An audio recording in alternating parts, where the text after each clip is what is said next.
Check. All right.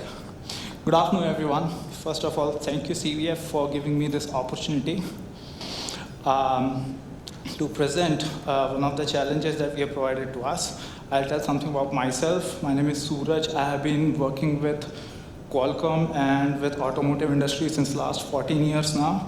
I have been doing a lot of work on systems designing, systems engineering since a decade. The system solutions by Fitractive is my side hustle, and this is the company that I'm representing, and we are claiming that we are revolutionizing systems development and product design in automotive. I have been contributing to a lot of safety standards like ISO 26262, 21448. I have been contributing to autonomous driving standards like 5083 and so on and so forth. So with this, I will start my presentation. I have to be real quick because there's a lot of things to be presented and I have very little time. We were given a challenge that to come up with a software architecture, an ECU software architecture that is basically harmonized, that is scalable for multiple functions, that is adaptable, and so on and so forth. So with this presentation, I intend to provide an architecture with a use case of L3 autonomous driving function, and then I will try to present how to scale down and scale up the architecture based on the new features that come up.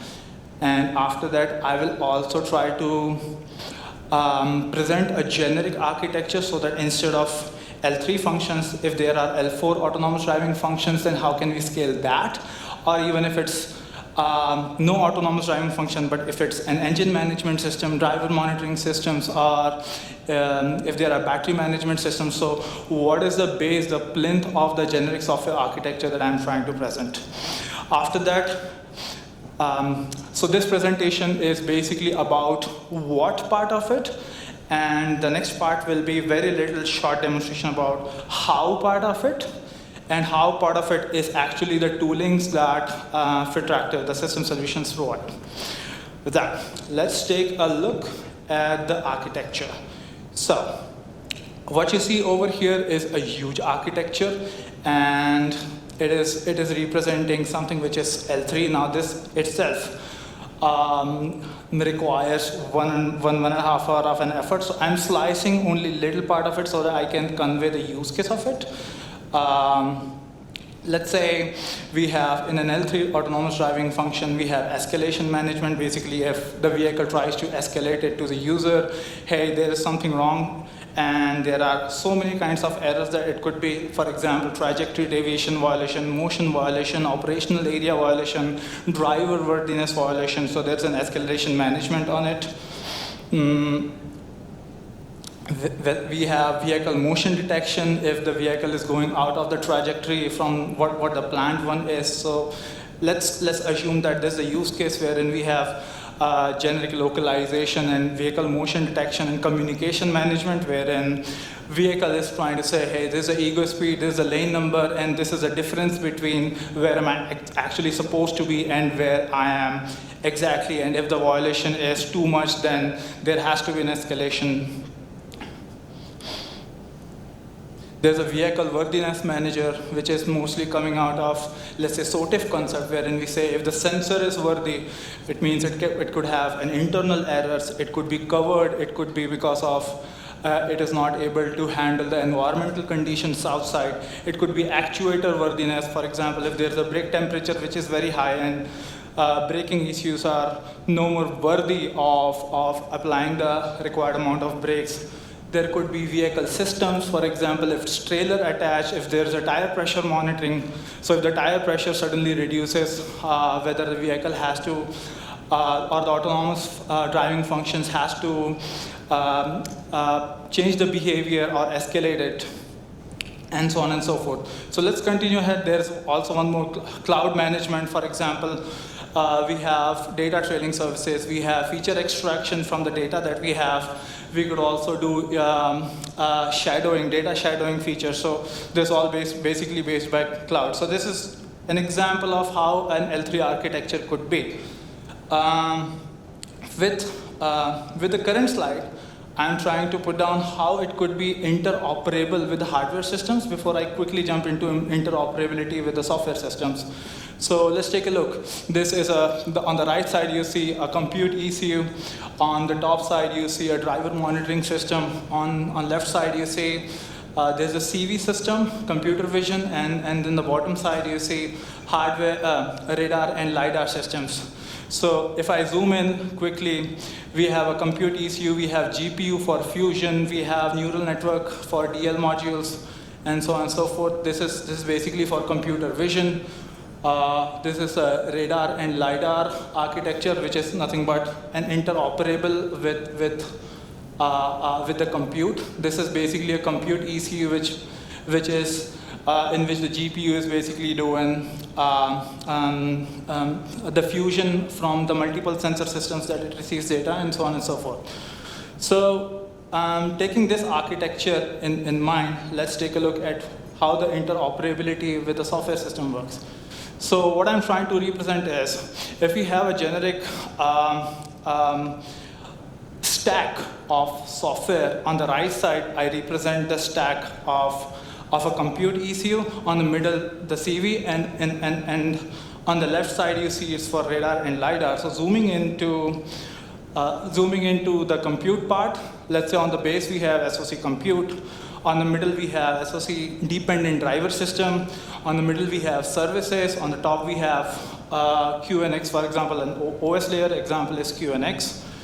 We have a middleware AutoSAR, we have data representation layer, and on the top there are all the applications. So what I'm trying to represent over here is, let's say if we change any of the functions, if the customer asks, we don't want SOTIF concept right now, we don't want any reaction through low tire pressure, we don't want a reaction on lateral slopes or longitudinal slopes on the road. So those all can be basically ported only on the top layer. So what we saw, which is nothing but a complete policy of the L3 function, is able to be attached or detached as only the top layer, while the middle data representation layer is doing nothing but getting the data from the services layer, changing the way the data is operable by the top layer, and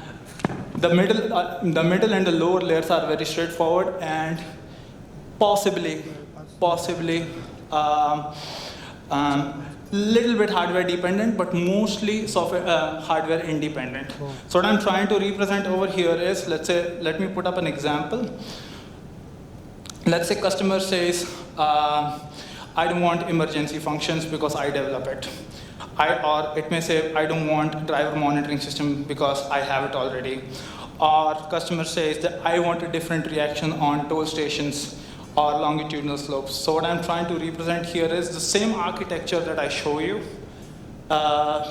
before, but all we're trying to do is remove the emergency functions, which is blacked out on the right side, or remove the cloud part, for example, on the top if the customer doesn't want it.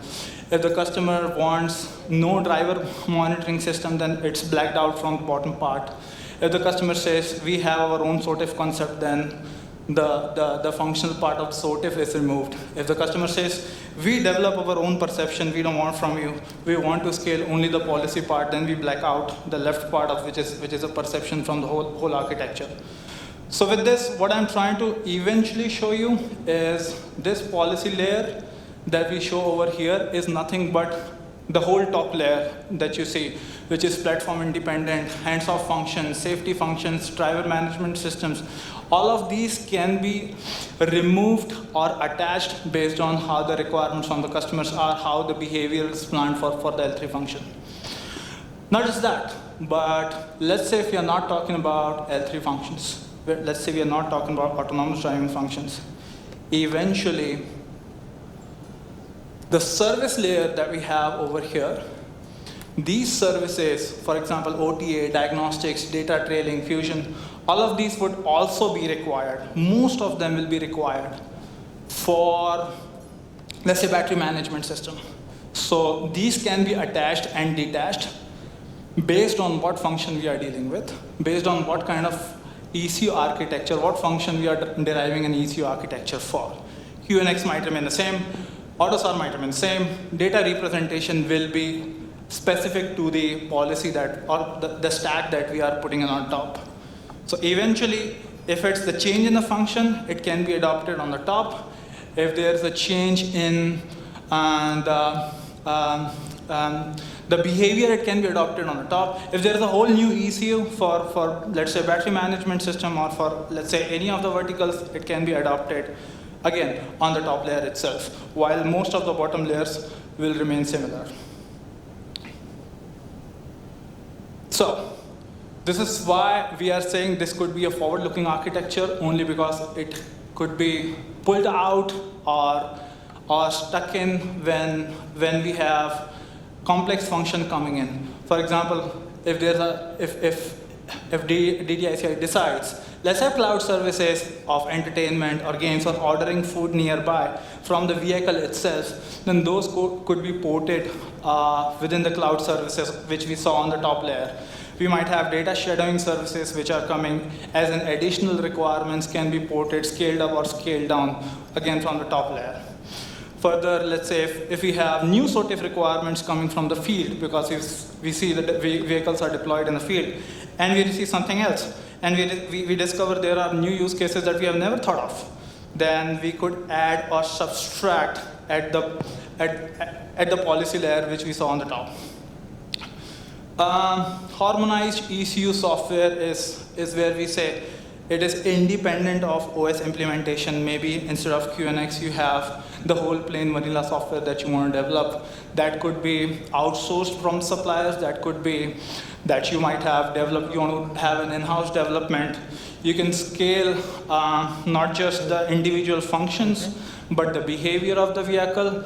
You can scale the similar architecture for multiple functions as well. Last but not the least, the product. Now, everything that we saw was what part of it. But there's a famous meme that I want to quote.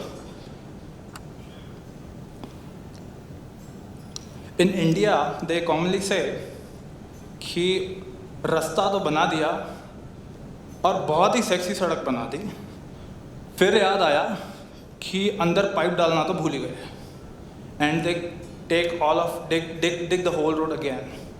In autonomous or in automotive industry, they say that पूरा product बना लिया, test कर लिया, बाद में याद आया कि ISO 2626 compliance तो भूल ही गए. So what the product is, it gives you all the multiple aspects of systems engineering, wherein you have program management, process management, analysis management, cloud native development and virtual validation. I think the future looks more promising than ever. Now at the heart of it lies scalable and flexible software architectures in the ECU. So before deep diving into the software architecture, let's consider when an OEM comes up with a new vehicle model with new components, what are the three categories in which they will be investing their efforts? One is the hardware architecture or the hardware. Second is the software architecture.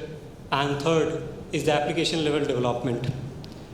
Now, to understand how to streamline this so that we do not get choked up with the dependencies, is that the software architecture has to be effective in decoupling the hardware from the software, so that the software application development team can continue with their own understanding of the hardware and few of the dependencies can be resorted. Now as we move towards the SDV, when we consolidate ECUs from different or interrelated domains on a vehicle operating system. Now there are broadly two choices that I reviewed. One is that you go with a single operating system with a monolithic kernel, where the applications are running in the same in containers in the same user space. This gives you a benefit in terms of performance, but when it comes to the scalability and delivering the quality of service of different domains, it proves to be challenging when you are going for new and evolving requirements. So the second option is you go for different guest operating systems and guest VMs, each targeted to a specific domain. For example, you can choose Android or Genevieve OS for your infotainment VM, while ADAS can take up something more hard real-time operating system. So having these multiple VMs on top of an hypervisor is more of a practical approach when it comes to scalability and flexibility. Second point, or the more important one, is that your software architecture should not be locked into a specific hardware. If you are choosing a SoC today, you can be able to migrate to another with some modifications, yes, but not a complete redesign of the entire software architecture. So it's important that how much of an abstraction can we do from different hardware architectures that are in place, as well as on the hardware vendors. And on the automotive side, just like there is server virtualization, IoT, there are some compliances, security policies that we have to be compliant with. It cannot be an afterthought after you design the software architecture. This has to be inherently present in it. So this is the proposal that from my end I am providing at an individual level. Now let's consider before that what it has been inspired from. So I looked at what are the architectures that are being followed, open source architectures in server virtualization space, as well as in the IoT space, because both of these domains share a lot of similarity with the automotive domain.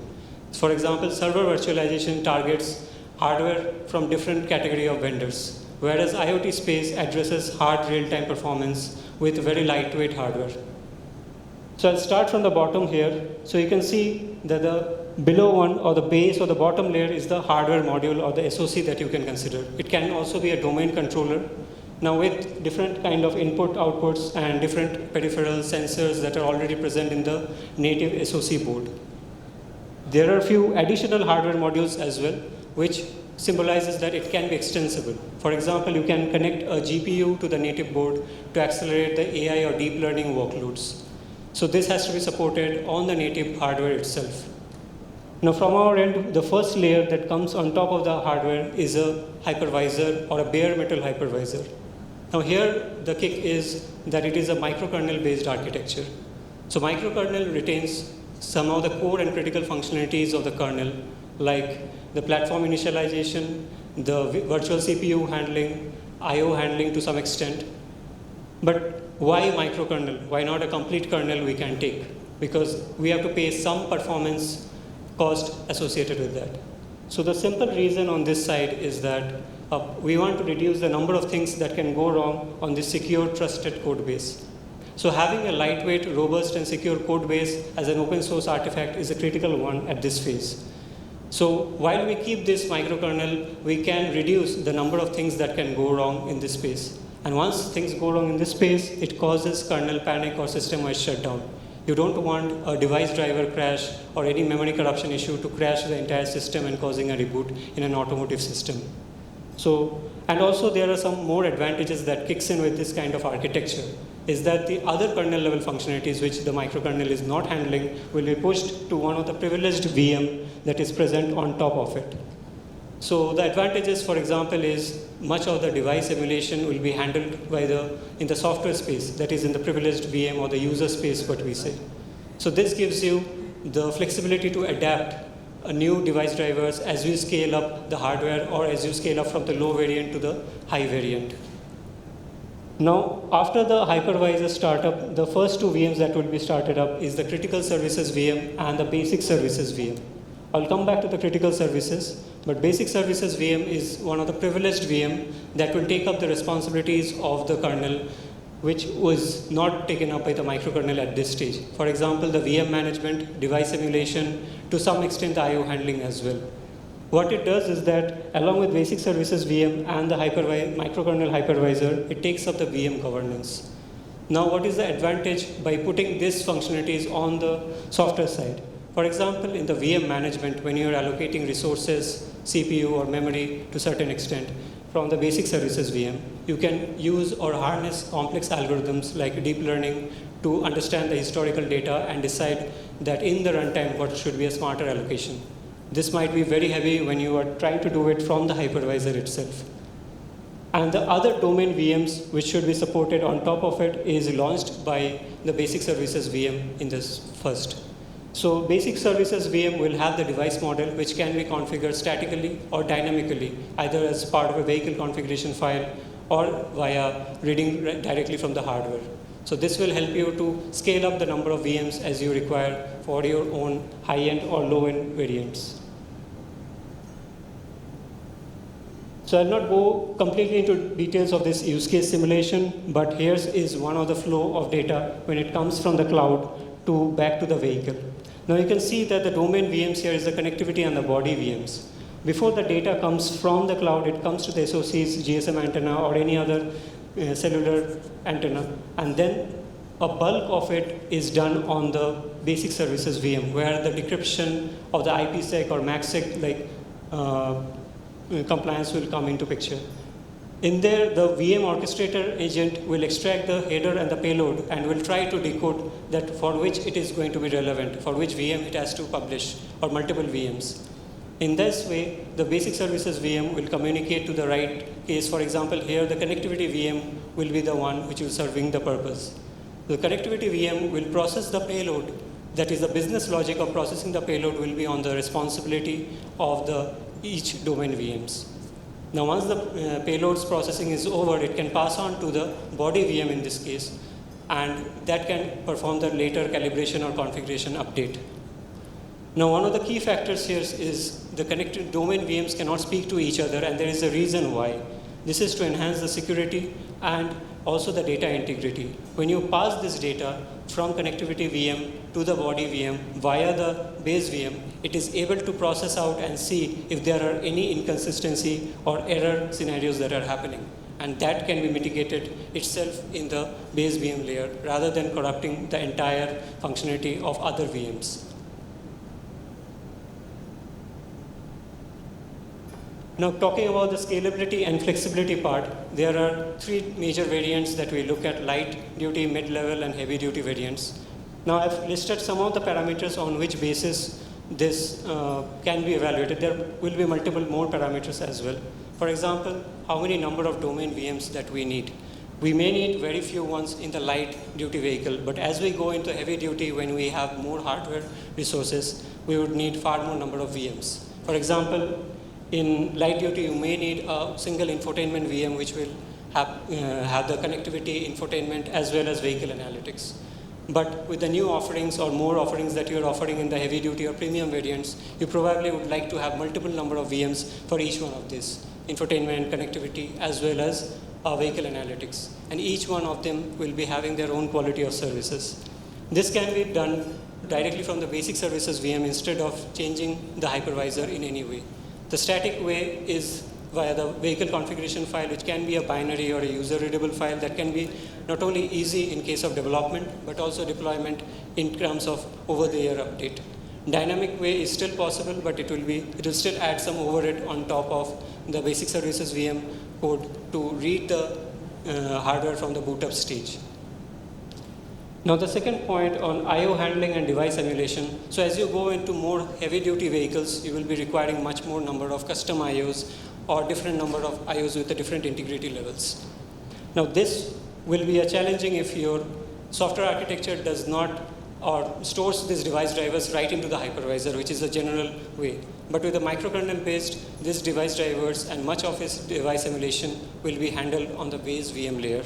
So that would be easier to update, and also it would be also fault tolerant from that aspect, because if your device driver crashes, it will be limited to a specific VM and would be handled within that instead of crashing the entire hypervisor. Third one on the runtime and resource requirements, about how the allocation of the CPU and memory resources will happen on different VMs. Like it can be an Android VM, it can be an automotive Linux grade VM. So on these cases, this would be decided on the base service VM, where you can leverage certain complex algorithms, even deep learning or AI algorithms, to manage how these resources will be taken up. Now, running these workloads in hypervisor would be too challenging and also would increase the bulk of the code base on that front. This is just to reiterate on what kind of key features that we are having. So I'll be going to the SoC hardware agnostic is same. And one point that I would be highlighting is that in one of the architectures I mentioned that somebody can argue back that this might not be suitable for a hard real-time performance, because if the IOs are communicating with the hypervisor and then base services VM and coming back to the domain VM, what about the ADAS VM that will come into picture? Because they need the radar and LiDAR data right away. So in this reference architecture also, there is a concept of device pass-through in which a custom dedicated IOs will be mapped directly to the user VM. That would enable the user VM to directly communicate and take the data and consume it accordingly. This would free up the bandwidth for base VM to continuously stream the data back to the ADAS VM. Instead, the ADAS VM can process it and send back any actionable item to other VMs via the base service VM.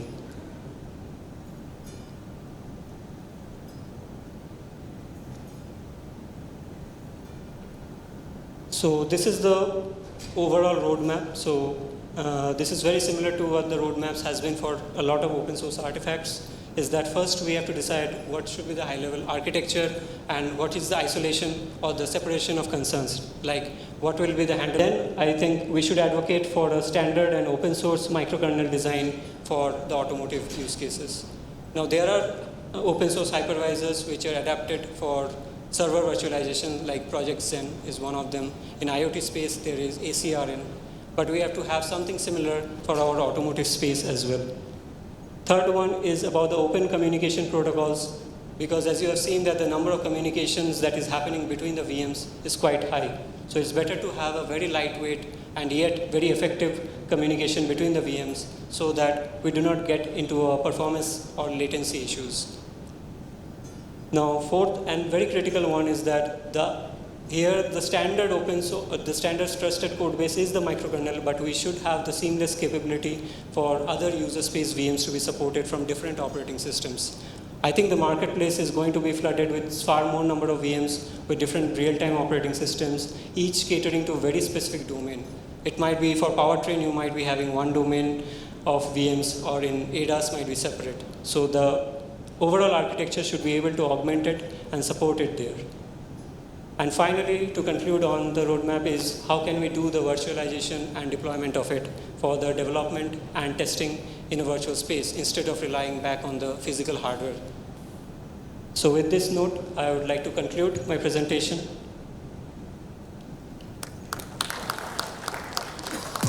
Yeah, welcome to my presentation on the harmonized vehicle architecture for software-defined vehicles. As part of the Project Bridge, an innovative driven by the Daimler towards collaborating the multiple suppliers, vendors here. And myself, Divyakant, I just want to give my introduction. Myself, Divyakant, lead business development manager at Vector, and I come with close to 16 years of experience, and I'm with Vector for about 6 years, and I'm here to take you to what is the proposed software architecture for the standardized vehicle OS. Yeah. Sorry. Okay. So the agenda of this presentation is going to be, I start with an overview of proposed standardized vehicle OS. I think I need I present the proposed standardized vehicle OS, followed by the use cases, how this proposed standardized vehicle OS can be instantiated into the vehicle for the different domains, different controllers, the processors, and then I have a demonstration to say how this vehicle OS or standardized vehicle OS that Vector is proposing can be shown to solve a simple problem statement, say the changing the light pattern, light indicator pattern, right? So this is the proposed standardized vehicle OS. I'm sure there is too much to look into. There is too much content in this, but don't worry, I'm here to break it up. And starting with the base layer. The base layer, what we see, there is a base layer on the vehicle side and the base layer on the back end. And the standard the vehicle OS that I am proposing is extended by the backend, not just by the controller, the processor that is in the vehicle, but it's extended by the backend as well. So as you can see, this standardized vehicle OS that I'm proposing is domain agnostic. For example, the ADAS apps, you have the in-vehicle infotainment apps. You can have a vehicle, just HPC vehicle or generic HPCs, right? And okay.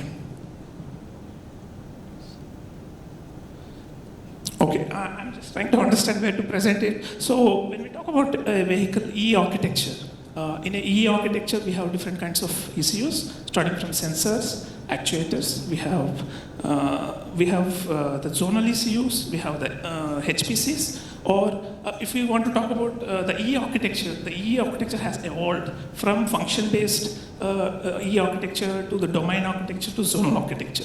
So when we talk about the SDV, we predominantly suggest to go with zonal architecture. And when we talk about, in the zonal architecture, we have the HPCs surrounded by the zonals or zonal ECUs, and then the sensor actuators ECUs, and the zonals kind of abstracting the HPCs from the sensor actuator ECUs, and the sensor actuator sensor ECU, or be it a smart sensor or a simple sensor, should be able to replace with an other ECU, other sensor, and without impacting the rest of the E architecture. So keeping that problem in mind, I propose this vehicle OS, wherein starting with the simple sensor actuator, simple sensor ECU, we have the Microsor, it's a simple stack. Microsor is the brand from Vector, basically presenting the AutoSor-based solutions. We call AutoSor Classic or Microsor Classic or AutoSor Adaptive, Microsor Adaptive. And with an ECU which is simple, which is doing a real-time, the deadline and all, we could go with AutoSor Classic or Microsor Classic from Vector. And then you have the OS, you have the IPC, then the hypervisor, and then hypervisors are now becoming popular even with the microcontrollers as well, in addition to the microprocessors. And we have seen in the previous section how the hypervisors, virtual machines, and things, right? So starting with the simple ECU, we have the sensor ECU, which is Microsor IO is another solution from Vector, which is basically, I would say, a new service-oriented stack, even for the sensors, for the SDV vehicles, which is predominantly moving from signal to service-oriented communication. So followed by the AutoSor Classic, or for critical control ECUs, and then we talk about the cryptography, functional safety, functional security, right? And the security, the crypto jobs that need to be executed. So the HSM, which is part of the microcontrollers, would execute the crypto jobs. So depending on that particular ECU, if the crypto jobs are mandated, you execute those crypto jobs on the hardware instead of on the software because of the time, right? And then we also have to talk about the switch firmware. And the switch, especially with the Ethernet, we have the firewalling also, and Ethernet being the backbone of software-defined vehicles, especially the HPCs and between the HPCs and the zonals. So Ethernet would be the predominant communication protocol, and with Ethernet becoming dominant, and the Ethernet communicates only through the switch, and the switch firmware is also required, where switch would kind of take out the load from the main controller or main ECU and do the firewalling and filtering and so on and so forth. And then coming to the microprocessor side, we have the AutoSor Adaptive, which is more dynamism, which is more dynamic, from signal-oriented to service-oriented communication is how we achieve the SDV. In case of signal-oriented communication, what happens? The signal bit positions, for example, the CAN or the LIN, it's all fixed. When it comes to Ethernet, or when we move to the service-oriented, we can bring in the dynamism by publish and subscribe services. So on the Ethernet, some IP is one of the protocols, DDS is another protocol through which we can achieve this service-oriented communication, and you can bring in this dynamism where you can publish the services and you can subscribe to services, and that's supported as well with this CS framework. It would reuse the existing standardized automotive with the add-ons, interact with the rest of my e-vehicles and get the data and provide back to the DriveOS from NVIDIA. I think I have another breakdown of that single stack. Integrate and go through that. Similarly, we have the rest of the deployment, as I mentioned, and we have to update frequently and we need to push the apps, whatever there is possibility. Automotive specific use cases, when we talk about you kind of subscribe things, be it crypto, wanted to be constantly provide updates, or it does depending on the fulfill, depending on the usage of that particular feature, OEM can come up with different process-based operating system. Usage based on the data that has to connect through, for example, BDC. They can also to rest of the patterns, identify all the vehicle properties, and you want to push them, those apps into the vehicle, be it ADAS or be it Sir, I request you to please infotainment. sum it up in a minute. We are running out of time. And then moving forward, so this is further extended. So I touched upon the VDC where we have what's called then the VOOM VDC, which is part of this other Microsoft Connect key. We talk about flashing over the air. We talk about wherein we talk about application. We talk about where, as it says, we push the abstraction to the completely next level. So here we are talking about continuous monitoring.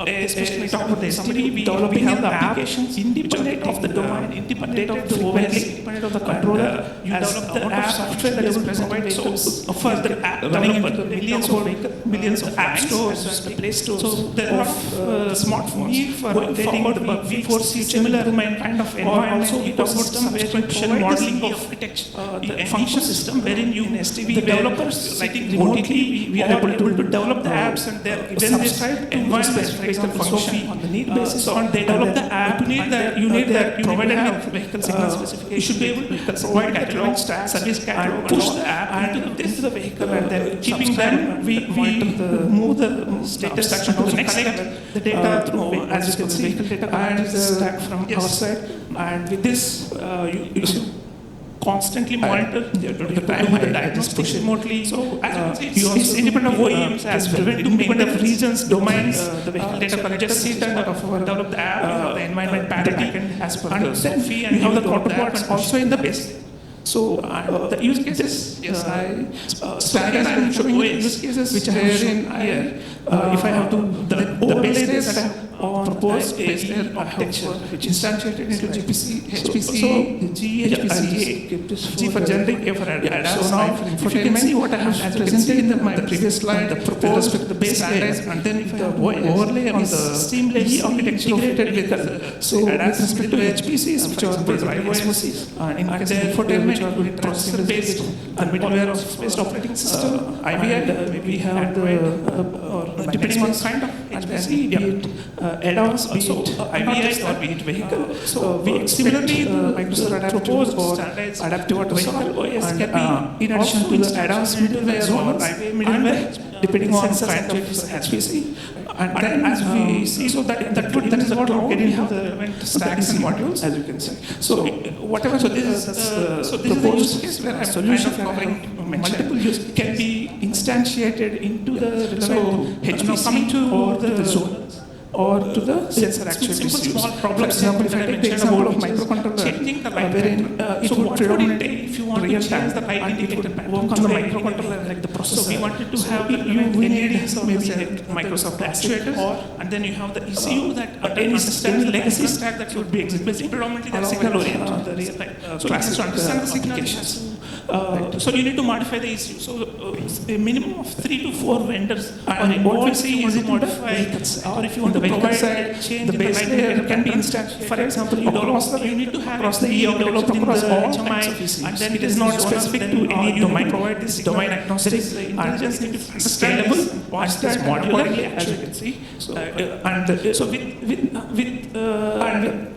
with the service oriented, in case of HPCs and zonal solution, vehicle OS signal oriented, so it's possible you conversion from signal to service also is part of our all these vendors. It's just that you need to update only the HMI, wherein the signals are outside, because with the with the adaptive. Now coming to the cloud side, where I mentioned about continuous observations, and which is through VDC or vehicle data collector, and then continuous deployment or what we call vehicle update management. These are the two stacks that we provide, which is running in the Sir, I would backend, request which you to please continue. constantly collects the data, and the technical queries are pushed, and these technical queries are Thank you so much. A dynamically- round of it's applause for possible Mr. to Divyakant for dynamically this come up with a insightful query, or presentation that depending we've on just certain seen.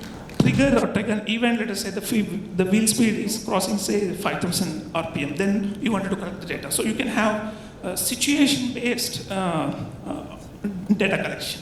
So the technical queries can be pushed, it's not static, and then it's not just to a specific ECU within the EE architecture.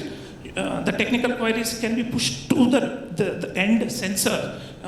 We support, for example, SOVD, service-oriented vehicle diagnostics. We support XCP protocol. We support UDS. So it would reuse the existing standardized automotive protocols to interact with the rest of the vehicle and get the data and provide back to the cloud. And I think I have another breakdown of that particular stack. I'll go through that. Similarly, we have continuous deployment. As I mentioned, we need to update frequently, and we need to push the apps. There is possibility the SDV, when we talk about, you kind of subscribe and you wanted to constantly provide updates, monitor depending on the usage of that particular feature, and OEM can come up with different usage based on the data that is collected through, for example, VDC. They can come up with the different patterns and identify and come up with the different apps, and you wanted to push them to those apps into the vehicle, right? So. Sir, I request you to please sum it up in a minute. We are running out of time. Yes. Okay, sorry. Yeah, so I touched upon the VDC, vehicle data collector, and then the WOM, and this other key offering from Vector, wherein we talk about the application framework, where, as it says, we push the abstraction to the completely next level. So here we are talking about somebody developing an app independent of the domain, independent of the OS, independent of the controller. You develop the app and you should be able to provide. So for the app developer, today we talk about the app stores and the play stores of the smartphones. Going forward, we foresee similar kind of environment, ecosystem, where you provide this architecture, an ecosystem wherein the developers sitting remotely or able to develop the apps, and they're given this environment. For example, Sophie, so they develop the app, and they're provided with vehicle signal specification, vehicle signal catalog, service catalog, and all. And this, keeping them, we move the abstraction to the next level, as you can see. And yes. Due to the time, I just push it. So as you can see, it's independent of OEMs as well, independent of regions, domains. So you just sit and develop the app. You have the environment parity as per the SOFI, and you develop the app and push it to the others. And the use cases, yes, so here I'm showing you the use cases wherein the base layer that I have, the proposed base layer I have instantiated into GPC, HPC, G, HPCA. G for generic, A for ADAS, I for infotainment, and as you can see, the proposed standardized, the OS is seamlessly integrated with, say, ADAS middleware, for example, Drive OS. In case of infotainment, it would interact seamlessly with the middleware of IVI, maybe Android or Linux-based, and then, yeah. Not just that.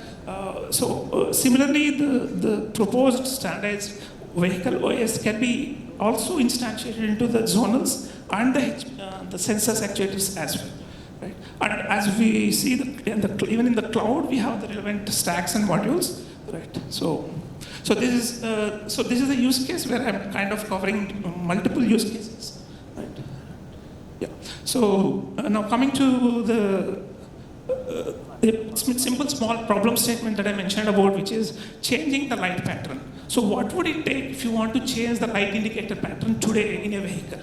So we wanted to have the relevant LEDs or the actuators, and then you have the ECU that understands the pattern. So predominantly they're signal oriented. So, right. So it has to understand the signal. It has to. So you need to modify the ECU. So a minimum of 3 to 4 vendors are involved if you want to modify or if you want to provide a change in the light indicator pattern. For example, you need to have a GUI developed in the HMI, and then there is a zonal. Then you need to provide the signal. There is intelligence need to understand this and parse that and accordingly actuate it. So, right. So with the proposed solution vehicle OS that we call, it's possible you could do it without modification of all these vendors. It's just that you need to update only the HMI, wherein the signals are, because with the adaptive microsor, you have access to the rest of the vehicle and getting the signals, and you are able to understand, and you provide whatever the user interface, user input is converted to the service, and service is given to the signals. And then accordingly you... Sir, I would request you to please conclude. And yeah, thank you. Sorry for... Thank you so much. A round of applause for Mr. Divyakant for this insightful presentation that we've just seen. So ladies and gentlemen, please allow us a few minutes to get the results. Our jury members are working on it. Meanwhile, we would like to thank all the pitchers for their enthusiastic participation and present them with a small memento of appreciation. So for the same, I would invite Mr. Rohit Devan, Portfolio Director of CVF, to present the mementos to the participation. A round of applause for Mr. Rohit for joining us here today.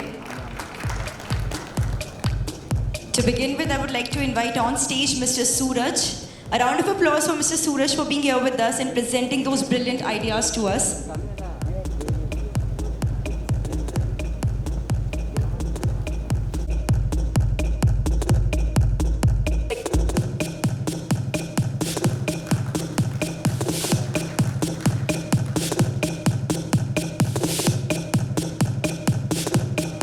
Thank you so much. Next, I'm inviting on stage is Mr. Anirban. A round of applause for Mr. Anirban for being here with us and presenting those ideas to us.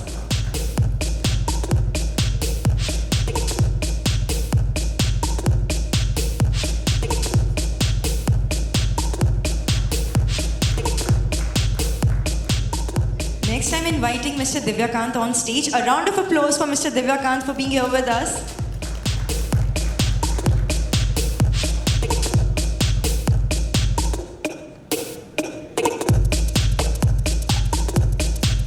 To all the pitchers, I request you all to please take your chairs. Okay, so now it's time for us to announce the winners in a while. So finally the judgment is here, the decision is here, and I would invite all our jury members to be present with us on stage while we announce the winners. A round of applause for our panel of jury present here with us today, for being here with us and actually judging this round. So we'll be having 2 prizes here. It's going to be a runner-up and a winner.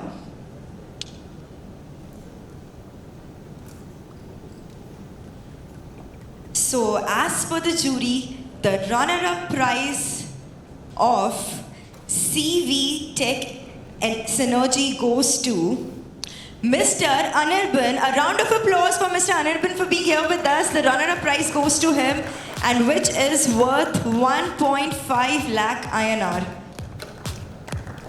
A round of applause for our runner-up, everybody.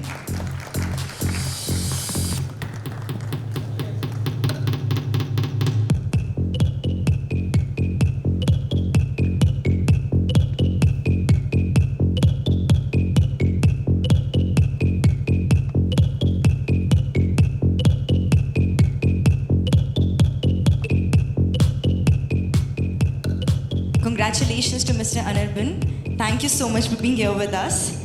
And now, so the winner of the CV Tech Synergy initiative powered by Dtici goes to Mr. Divyakant. A round of applause for our winner for winning a prize of 2.5 lakh rupees. Can we have a louder one, guys? It took months of hard work in presenting these ideas to you all and finally winning this round.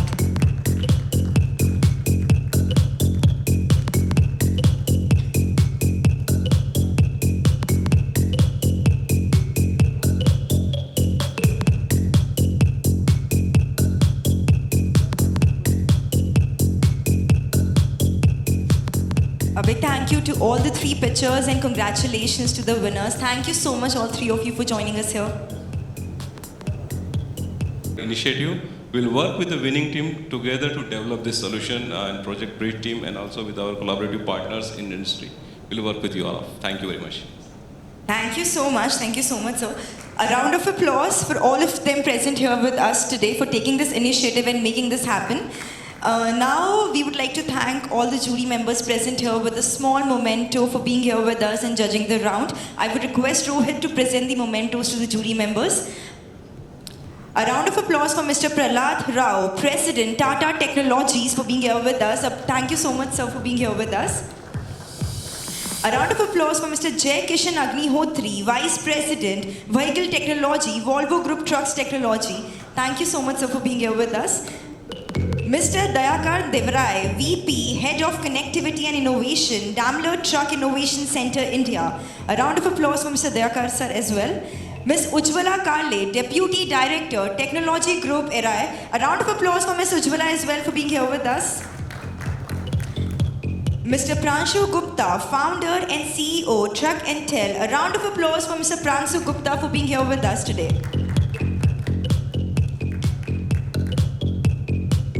Thank you so much, gentlemen. Thank you for being here with us.